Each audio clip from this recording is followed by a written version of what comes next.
안녕하세요. 반갑습니다. 성경을 하루 한 장 내지 두 장 읽어서 성경을 통독하는 프로그램을 운영하는 이방에 찾아오신 여러분들 주의 이름으로 환영하고 또 축복합니다. 오늘은 사도행전 5장에서 사도들을 통해서 놀라운 표적과 기사들이 일어나는데 특별히 그 중에서도 아나니아와 삽비라의 사건을 소개하고 있는 모습을 보는데 얼마나 두렵고 떨리는지 모릅니다. 여러분, 이 처음 교회 교인들이 성령 충만하고 성령님께서 우리의 마음과 생각과 우리의 의지를 다스려서 날마다 모이고 유무상통하죠. 서로 물질을 내놓고 서로 편리한 대로 쓰고 자기 소유를 자기 것이라고 생각하지 않고 주님의 것이라고 생각을 해서 그걸 팔아서 내놓고 서로 필요한 대로 가지고 가고 하는 이런 놀라운 세계 역사상, 인류 역사상 언제도 단 한 번도 있을 수 없었던 그런 일들이 처음 교회의 성령님의 역사를 통해서 나타나게 됩니다. 그래서 사도행전 4장에서 바나바라고 하는 사람도 자기 소유를 팔아서 제자들 앞에 발 앞에 갖다 놨다. 그래서 서로 필요한 대로 나눠 썼다 하는 얘기가 나오고 있는데, 자, 교회가 그런 분위기가 되다 보니까 아나니아와 삽비라라고 하는 사람들도 야, 우리도 팔아야 되는 거 아니야? 우리도 갖다 바쳐야 되는 거 아니냐? 이렇게 성령의 충만함을 받고 기뻐서 하는 게 아니라 남들이 하니까 나도 해야 되지 않겠느냐? 좌우를 바라보면서 눈치를 보면서 우리도 헌금을 드려야 할 텐데, 그리고 그들이 그 소유를 팝니다. 그런데 우리가 이걸 다 팔면 우리 이 다음에 어떻게 사냐? 그러니까 우리 먹을 거 좀 남겨놓자. 그래서 일부를 숨겨놓고 그러고 와서 베드로에게 이게 다다 이렇게 얘기를 하죠. 그럴 때 베드로가 그 영혼을 그 속사람을 알고 이렇게 얘기를 합니다. 그렇다. 너희들이 나를 속인 게 아니라 너희들은 하나님을 속인 거다 이렇게 얘기를 합니다. 그래서 성령을 속인 죄는 용서받을 수가 없다. 이 성령을 속인 죄가 얼마나 큰지, 사람을 속일 수는 있지만 사람을 속이는 거는 가능할지 모르지만 성령을 속일 수는 없고 성령을 속이는 죄가 얼마나 큰지. 그래서 너희는 사람을 속인 게 아니라 하나님을 속인 거다라고 말만 했는데, 그런데 그 말을 들은 그 아나니아 남편의 영혼이 그에게서 떠나갑니다. 그러자 엎드러져 죽은 거죠. 그래서 이제 시신을 메어 내갑니다.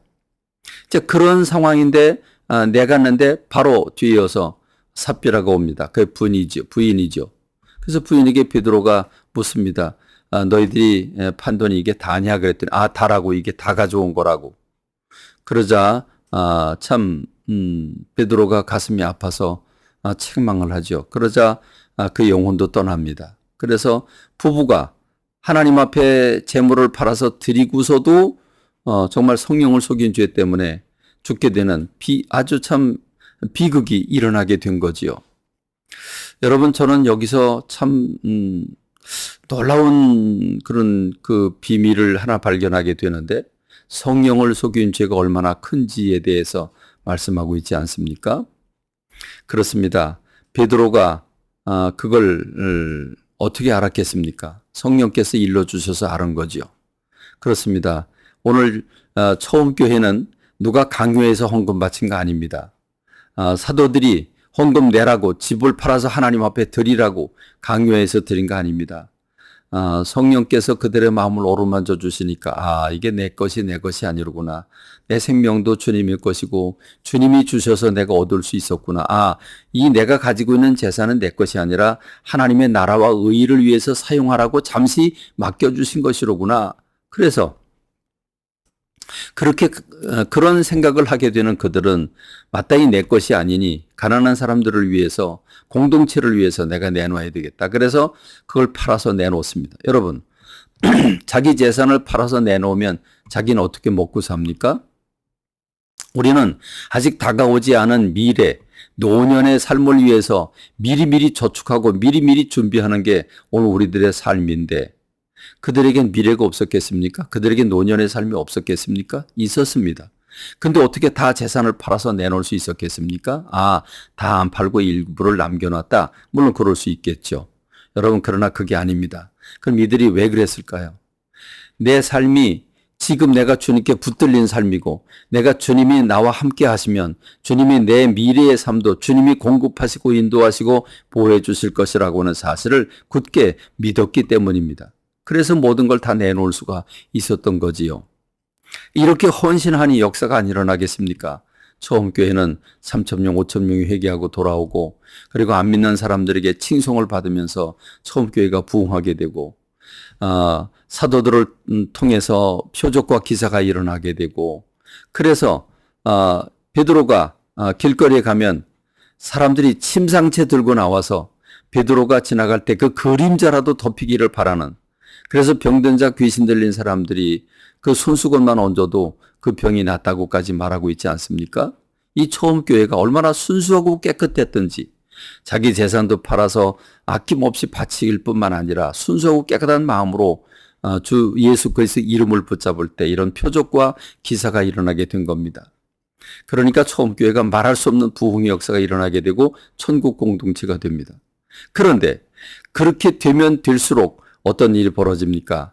대제사장과 예루살렘의 종교 지도자들, 사두개인, 사두개파 또는 성전 맡은 사람, 율법학자 이런 사람들은 이 예수님의 제자들이 정말 못마땅한 거지요. 저들 때문에 모든 인기가 그들에게 다 돌려지고 그들은 쳐다보지도 않으니까 화가 나는 거지요. 그래서 사도들을 잡아다가 감옥에 쳐놓게 됩니다. 그런데 그 밤에 그 주의 천사가 하나님의 사자가 나타나서 옥문을 열고 자유롭게 해주는 그런 모습을 우리가 볼 수 있지 않습니까? 그런데 여러분 분명히 감옥에 가뒀는데 그 다음날 성전에 가서 이들이 설교하고 있는 겁니다. 기가 막혀서 다시 잡아들입니다.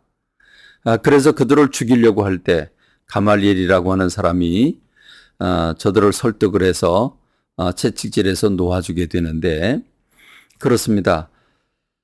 그렇게 핍박을 받지만 그러나 제자들은 집에 있든지 또는 성전에 있든지 어디에 있든지 예수는 그리스도라고 증거하기를 쉬지 않았다라고 말해주고 있습니다. 이 처음 교회 성도들이 어떤 삶을 살았는지를 이해할 수 있죠. 여기 있으나 저기 있으나 그들의 삶의 중심은 예수님이 계셨습니다. 예수님을 모시고 예수님이 살아가라는 방법대로 살았고 예수님을 증거하면서 살았습니다. 오늘 우리에게 예수 그리스도가 얼마나 여러분의 가슴 속에 계십니까? 얼마나 예수님을 증거하고 얼마나 여러분이 자기를 내려놓고 주님의 마음을 가지고 나눠 쓰는 유무상통의 공동체가 되고 있습니까? 오늘 이러한 사도행전을 보면서 우리 교회나 우리 성도들이 무엇을 깨닫고 어떻게 해야 되는지 돌이켜보는 은혜의 시간들이 되기를 바랍니다. 감사합니다. 말씀 읽겠습니다.